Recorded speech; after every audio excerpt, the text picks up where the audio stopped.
नमस्कार।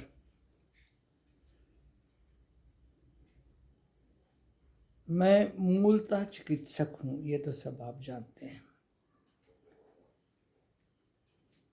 कर्म से, शिक्षा से चिकित्सक बना भाग्य मेरा, और ग्रामीण क्षेत्र में काम करने का अवसर भी मिला। आज का दिन है, 15 लाख मरीजों में से 100 मरीजों का विवरण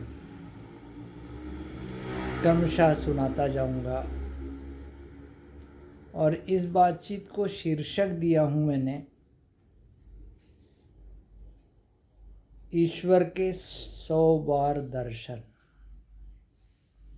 चलो शुरू करते हैं। 1 मिनट तो इसी बात में ख़त्म हो गया, 6 मिनट में ख़त्म भी करना है मेरे को। बहुत शुरुआती दिनों थे, बहुत शुरुआती दिन। ग्रामीण क्षेत्र था, टीन के टप्पर में ही मेरी क्लिनिक थी। बड़ी भीड़, छोटी सी जगह रहती थी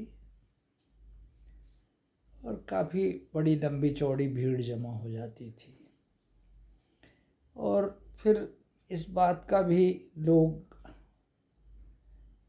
धक्का मुक्की करते रहते थे कि कब जल्दी उनका काम हो जाए। स्वाभाविक मनुष्य का स्वभाव है। तो एक आदमी अपने 4-5 साल के बच्चे को लेके आया। उसने भी कोशिश की कि वो जल्दी दिखा ले, तो मेरे पास तक वो पहुंच तो गया। उसको देखने के बाद मैंने उससे कहा कि तुम थोड़ी देर रुको, थोड़ी भीड़ कम हो जाए तब दिखाना। इस बच्चे को थोड़ा सा मैं मन लगा के देखूंगा, थोड़ी देर रुको, मैं थोड़ा सा व्यवस्थित हो जाऊं, भीड़ थोड़ी कम हो जाए तब देखूंगा। वो रुक गया, बाहर जाके बैठ गया। जब भीड़ काफ़ी ख़त्म हो गई, 1:30-2 बजे, 2:30 बजे तक, फिर मैं उसको बुलाया। देखा तो 4 साल का एकदम दुबला पतला लड़का, हड्डियां दिख रही थी, बड़ा सा सिर, पूरे शरीर में मांसपेशियों का नामो निशान नहीं, फुटबॉल जैसा पेट,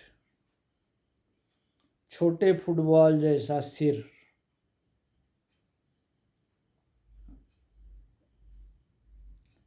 उसके पिता ने बताया कि सर, मैं काफ़ी परेशान हो गया हूँ, काफ़ी लोगों को दिखा चुका हूँ, लेकिन कोई परिवर्तन अभी तक दिख नहीं रहा है। तो फिर मैं उसको अपने एग्ज़ामिनेशन टेबल पर ले गया, देखा, कई प्रकार की बातें दिमाग में आई।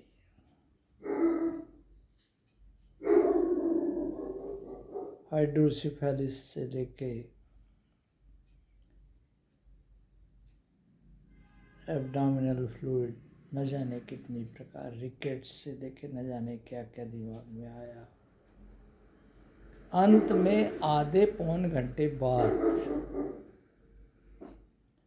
फिर ऐसा लगा कि नहीं,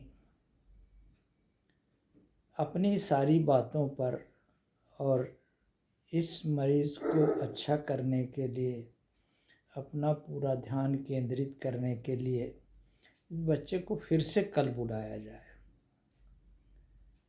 उसको कहा कि दूसरे दिन तुम फिर आओ।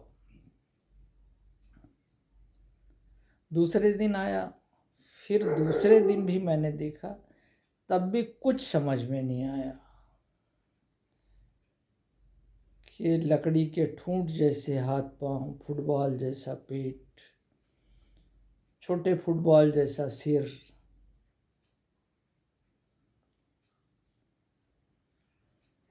तब फिर ऐसा लगा कि एक दवा पहले आज दे के देखते हैं क्या परिणाम मिलता है। ये उत्तर दिमाग ने दिया। अब ये दिमाग ने दिया ऐसा मैं भी नहीं कहता, ईश्वर ने सुझाया। मैं उसको एक वर्मीसाइड लिख दिया कि जा इसको अभी खरीद लेना और एक खुराक आज खाना, कल मेरे पास फिर लाना।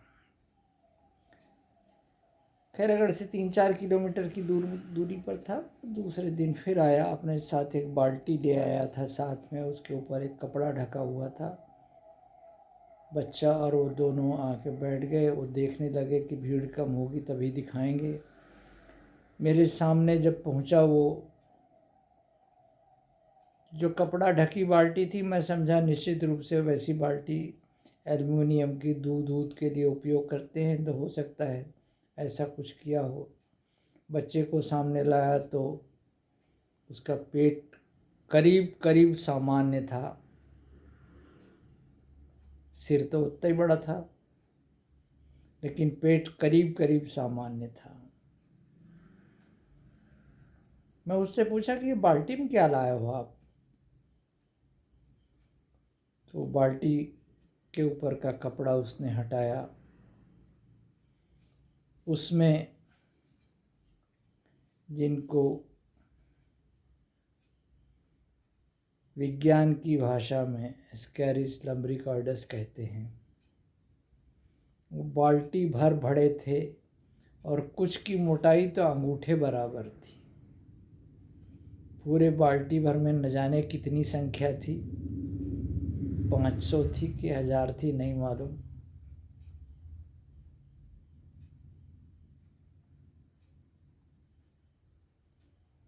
और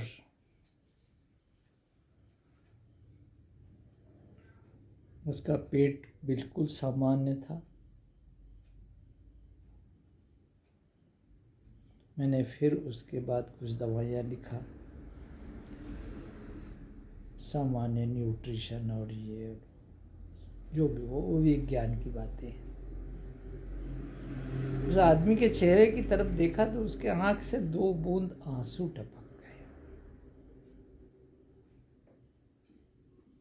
क्योंकि पहले दिन तो 2 ही रुपए की दवा लिखा था।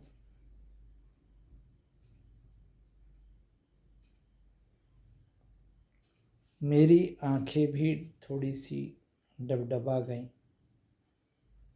और मुझे ऐसा लगा कि जिस ईश्वर की तलाश करते हैं हम सब लोग, उस ईश्वर के दर्शन आज हो गए। ऐसी ही 100 कहानियाँ हैं जो सप्ताह में 2 बार, या कहानियाँ नहीं कहें इनको, अनुभव कहें, ऐसे 100 अनुभव हैं, मैं सुनाता रहूँगा। ये सत्य कथाएं हैं, नाम किसी का है नहीं, विज्ञान की कोई चर्चा नहीं। विज्ञान में बड़े बड़े लोग हैं, क्षमा करें, उतना बड़ा मैं विज्ञानी नहीं हूँ। बस अपना एक अनुभव और ईश्वर का दर्शन आपके साथ मिल बांट के अपनी खुशी को दोगुना कर रहा हूँ। धन्यवाद। शुभ रात्रि।